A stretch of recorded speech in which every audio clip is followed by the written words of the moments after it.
మేము పొత్తులో ఉంటున్నామనేటటువంటి ఇండికేషన్స్ బయటికి ఇచ్చిన కొంతమంది నాయకులు మాత్రం వైఎస్ఆర్సీపీతో చెలిమే మేలు అనేటటువంటి అంశంలో కొనసాగుతున్నారు. తాజాగా విష్ణువర్ధన్ రెడ్డి గారు చేసినటువంటి వ్యాఖ్యలు రాజకీయంగా దుమారం లేపుతున్నాయి.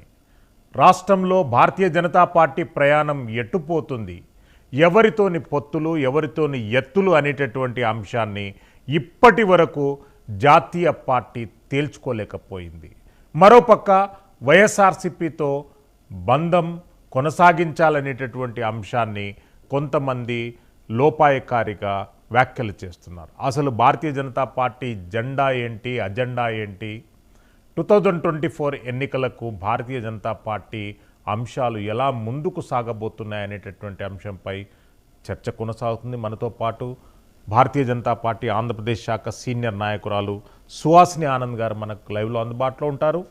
Senior political analyst and economist, ప్రముఖ రాజకీయ నీతి యజ్ఞులైనటువంటి పెంటపాటి పుల్లారావు గారు, డాక్టర్ పెంటపాటి పుల్లారావు గారు మనకు లైవ్లో అందుబాటులో ఉంటారు. కూసంపూడి శ్రీనివాస్ గారు జనసేన పార్టీ సీనియర్ నాయకులు, అధికార ప్రతినిధి మనకు లైవ్లో అందుబాటులో ఉంటారు. పెంటపాటి పుల్లారావు గారు, ఏంటి భారతీయ జనతా పార్టీ స్టాండ్ ఒక రకంగా ఉంటుంది, ఆంధ్రప్రదేశ్లో నాయకుల స్టాండ్ ఒక రకంగా ఉంటుంది.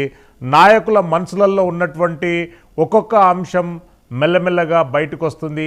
సీనియర్ నాయకులు విష్ణువర్ధన్ రెడ్డి గారు చేసినటువంటి వ్యాఖ్యలు రాజకీయంగా దుమారమే కాకుండా రాష్ట్రంలో భారతీయ జనతా పార్టీ భవిష్యత్తు పైన కూడా తీవ్ర పరిణామం చూపెట్టే అవకాశం ఉంది. ఎట్లా స్పందిస్తారండి అంశం? మీ సిస్టమ్ మ్యూట్లో ఉన్నది పుల్లారావు గారు, అన్మ్యూట్ చేయండి ప్లీజ్. మాట్లాడాలి మర్యాదగా, గౌరవంగా.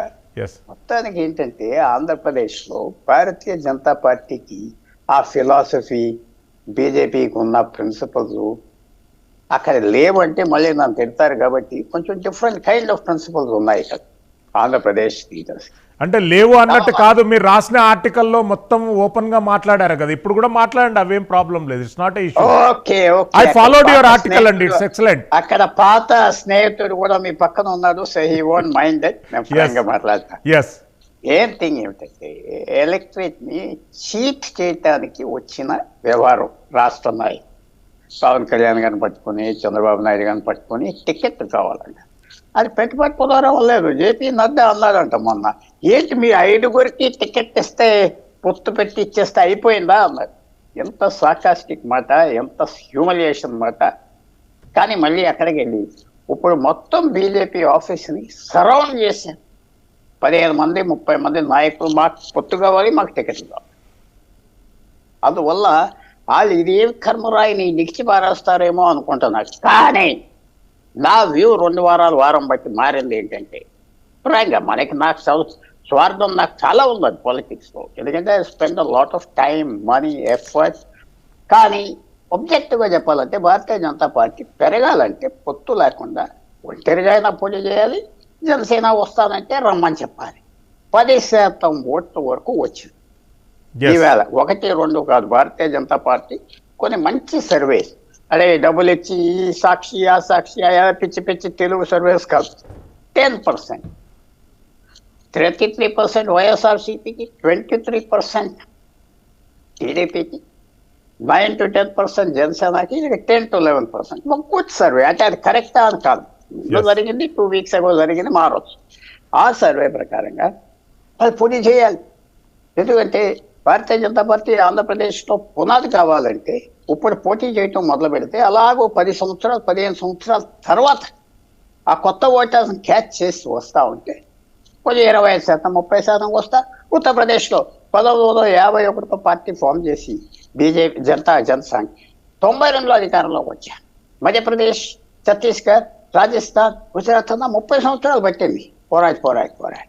సో అది తెలుసు నడ్డా గారికి, అమిత్ షాకి, ప్రైమ్ మినిస్టర్కి తెలుసు వీళ్ళు ఏంటి, వీళ్ళు మనల్ని మోసం చేయడానికి వచ్చి తెలుసు. ఎవరు మాస్ లీడర్స్ కాదు, ఒక్క మాస్ లీడర్ రాలేదు, మైగ్రెంట్స్ వాళ్ళంతా. కాశీరామ్ ఒక మాట అన్నాడు ఎప్పుడో, Congress party is a party of Reddys and Kammas, Telugu Desam is a party of Kammas and Reddys. Kashiram.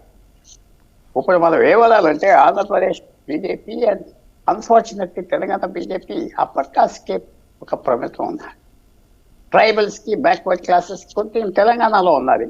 So ఇవన్నీ చూస్తారా? తర్వాత స్మాల్ పాయింట్ ఏంటంటే ఒక నల్లాలు బట్టి బీజేపీ సిచ్యువేషన్ మారిపోయింది దేశవ్యాప్తంగా. మనం అధికారంలోకి వస్తావా, అధికారంలోకి వస్తావా, ఎప్పుడైతే ప్రాణ్ ప్రతిష్ట జనవరి 22 జనవరి 28 నితీష్ కుమార్ కొత్త గవర్నమెంట్ ఫామ్ చేసాడు బీజేపీతో. నిన్న మొన్న ఉత్తరప్రదేశ్లో ఇంకో పెద్ద వర్గం వచ్చింది, చరణ్ సింగ్ జాట్ వర్గం. నిన్న మొన్న మహారాష్ట్రలో కాంగ్రెస్ కూలిపోయింది. ఇప్పుడు ఈవేళ రేపు కమల్ నాథ్ మాజీ ముఖ్యమంత్రి మధ్యప్రదేశ్ కూడా వచ్చేస్తాడు. అంతే 275 సీట్లు.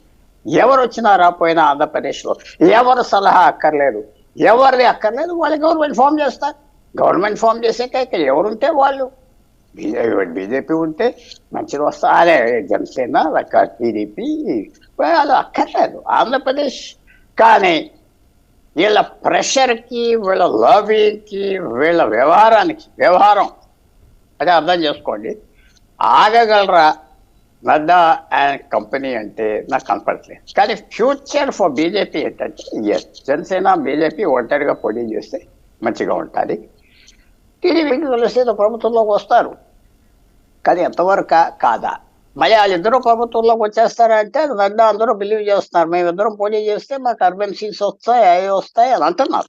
వాళ్ళు తెలివి తక్కువ వాళ్ళని నేను అంటలేదు, కానీ అది చేస్తారా? బీజేపీ గురించి మనం మాట్లాడతాం కాబట్టి BJP long term, short term, medium term కూడా ఆలోచిస్తుందా, లేకపోతే ఆ 1%, 3%, 4% ఓట్స్కే పరిమితం అవుతుందా? అది ఇంక ఇవాళ రేపు మనకు తెలుస్తుంది. విశేషమైన లాబింగ్ జరుగుతుంది. ఇది తప్ప ఇంకో దిక్కు లేదు. ఆంధ్ర బీజేపీకి ఈ పొత్తు కావాలి అని ప్రెషర్ తీసుకొస్తున్నారు.